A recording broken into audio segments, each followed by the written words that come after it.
কিছুদিন আগে আমি যেই চন্দ্রমল্লিকার কাটিংগুলো বাড়িতে বসিয়েছিলাম, দেখুন তার থেকে গাছের কত সুন্দর শিকড় চলে এসছে।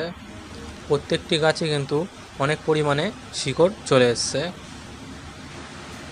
এবার একটি পাত্রে জল নিয়ে শিকড়ে লেগে থাকা বালিগুলোকে ভালো করে ধুয়ে নিতে হবে।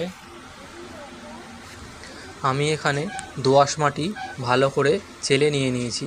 এর মধ্যে কোনো খাবার মেশানো নেই, শুধু একটু বালি দেওয়া আছে। আমি এখানে 2 ইঞ্চি একটি টব নিয়ে নিয়েছি। প্রথম প্রতিস্থাপন আমি সবচাইতে ছোটো টবে করছি।